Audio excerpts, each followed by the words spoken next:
सबको जय यीशु की। प्रभु यीशु क्रिस्त में प्यारे भाइयों बहनों, नवजीवन का संदेश इस शीर्षक के अंतर्गत प्रतिदिन का ईश्वर का जीवंत वचनों को सुनने के लिए, समझने के लिए, उन वचनों को ग्रहण करते हुए उन वचनों के अनुसार जीवन बिताने की कृपा, शक्ति, सामर्थ्य, अनुग्रह मांगते हुए एक सुंदर आदर्श क्रिस्तीय जीवन बिताने की कृपा मांगने के लिए मैं आप सभी लोगों का हार्दिक स्वागत करता हूं। आज मार्च की 8 तारीख है और आज ये शनिवार है और आज के दिन में प्रभु का वचन हम सबों को दिया गया है मनन चिंतन करने के लिए।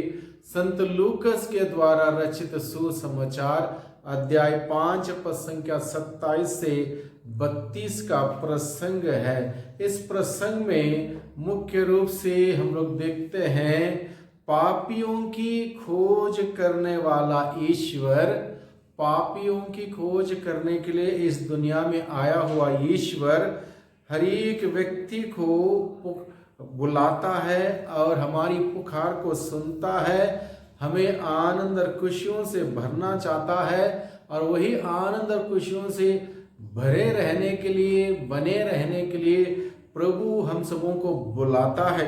जैसे कि हम लोग आज के पहले पाठ में सुनते हैं जो नबी ईसायास के ग्रंथ से लिया गया है, अध्याय 58 पद संख्या 9 से 14 का प्रसंग है। इसमें यह लिखा है सबसे पहले, यदि तुम पुकारोगे तो ईश्वर उत्तर देगा।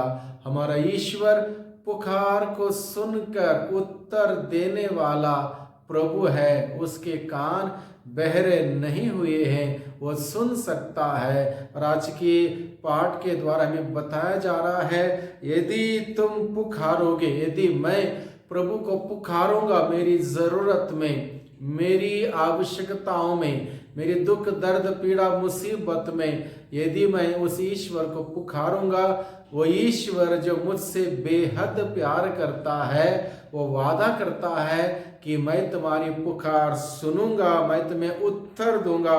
यदि तुम दुहाई दोगे तो वह कहेगा, देखो मैं प्रस्तुत हूं। यदि तुम दुहाई दोगे तो कहेगा, देखो मैं प्रस्तुत हूं। वो हमेशा प्रस्तुत है, हमेशा विद्यमान है, हमेशा अवेलेबल है, उपलब्ध है हम सबों की पुकार सुनने के लिए, हमें आशीष देने के लिए, बरकत देने के लिए, हमें आनंद और खुशियों से भरने के लिए हमेशा वो तत्पर है, तैयार है। इसलिए प्रभु कहता है, यदि तुम मुझे पुकारोगे मैं उत्तर दूंगा। यदि तुम अपने बीच से अत्याचार दूर करोगे, किसी पर अभियोग नहीं लगाओगे और किसी की निंदा नहीं करोगे, यदि तुम भूखों को अपनी रोटी खिलाओगे और अपदलितों को तृप्त करोगे, तो अंधकार में तुम्हारी ज्योति का उदय होगा और तुम्हारा अंधकार दिन का प्रकाश बन जाएगा।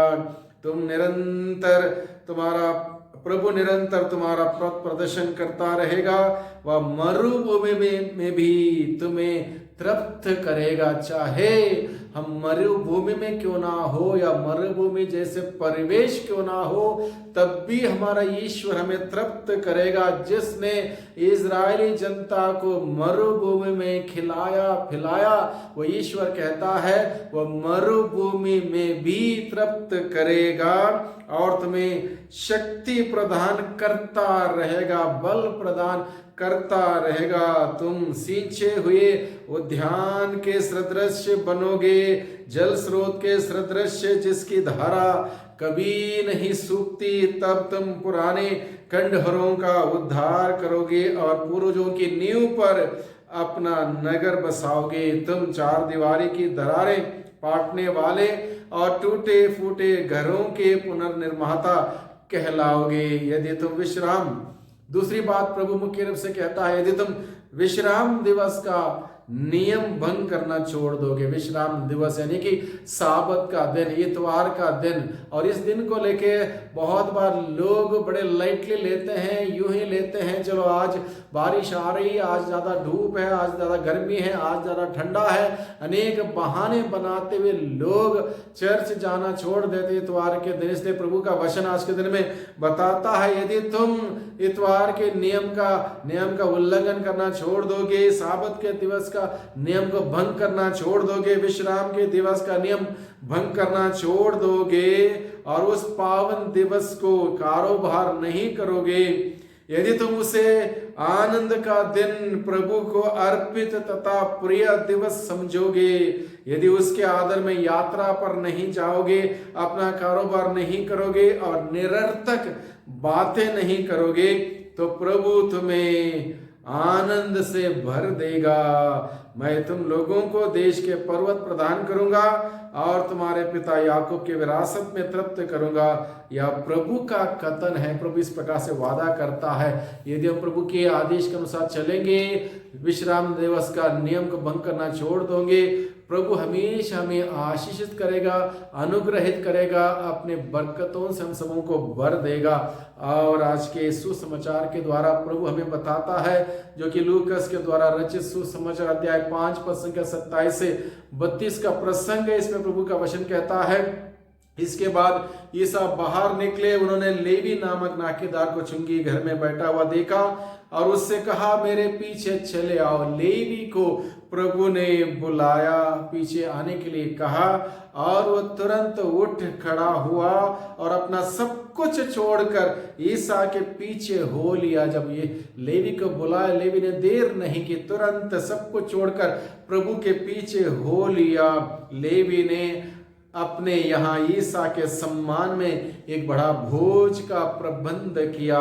नाकेदार और अतिथि बड़ी संख्या में उनके साथ भोजन पर बैठे। फरीसी और शास्त्री भुनभुनाते और उनके शिष्यों से यह कहते थे। जब इस लेवी ने अपने घर में प्रभु यीशु को, अनेक अन्य लोगों को उसने बुलाया भोजन के लिए, और इस बात को देखकर फरीसी और शास्त्री भुनभुनाने लगे और कहने लगे प्रभु के शिष्यों से, तुम लोग नाकेदारों और पापियों के साथ क्यों खाते पीते हो?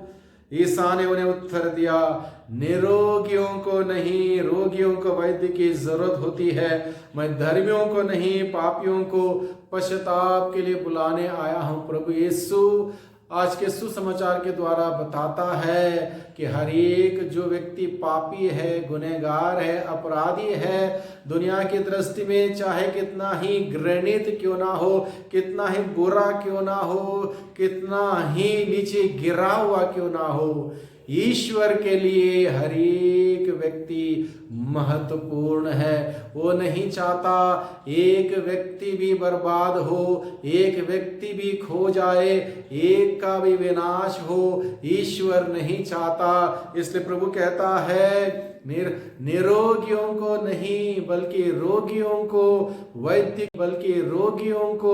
वैद्य की जरूरत होती है। मैं धर्मियों के लिए नहीं आया हूँ, मैं पापियों को पश्चाताप करने के लिए बुलाने आया हूँ। प्यारे भाइयों बहनों, 40 के अवधि में हम सभी हैं। प्रभु हम सबों के लिए पश्चाताप के लिए बुलाता है। इस 40 की इस अवधि में हम सभी एक अच्छा पश्चाताप करें, अच्छा पाप स्वीकार करें, पूरे दिल से, मन से प्रभु के पास लौट के जाएं, क्योंकि प्रभु चाहता है कि हमारी पुकार प्रभु के कानों तक पहुंचे और प्रभु हमें उत्तर दे, हमें बरकत दे, हमें आशीष दे, हमें चंगाई दे, हमें छुटकारा दे, हमें जीवन दे, हमें आजाद करें। सारे बंधनों से प्रभु चाहते हैं और प्रभु हम सबों को बचाने के लिए आया। हर एक पापियों को उद्धार करने के लिए, बचाने के लिए प्रभु इस दुनिया में आया। भाइयों बहनों, वही प्रभु हम सबों को बुलाता, जिसने लेवी को बुलाया, वही प्रभु कहता है, मैं पापियों को पश्चाताप करने के लिए बुलाने आया हूं। प्रभु की बुलाहट को सुने, प्रभु की बुलाहट को ग्रहण करें, प्रभु की बुलाहट के अनुसार प्रभु के पास जाएं, पश्चाताप करते हुए अपने पापों को स्वीकार करते हुए प्रभु से कहें, प्रभु मुझ पापी पर दया कर, मुझे तेरी जरूरत है प्रभु, तेरे सिवा मेरा अस्तित्व नहीं है, मैं कुछ भी नहीं हूं, कुछ भी नहीं कर सकता हूं, तू ही मेरा सर्वस्व है, तू ही मेरा मालिक है, मुझ पर दया कर प्रभु, मेरी रक्षा कर, मेरा उद्धार कर, मैं पापी हूं, मुझ पापी पर दया कर। प्रभु के पास जाएं सच्चा पश्चाताप के साथ और प्रभु के उस आनंद के सहभागी बने। और प्रभु हम सबों को बहुतायत का जीवन देना चाहता है, उसको ग्रहण करें, उसको जिए, प्रभु की महिमा करें, प्रभु की महिमा देखें। सबको धन्यवाद, सबको जय यीशु की।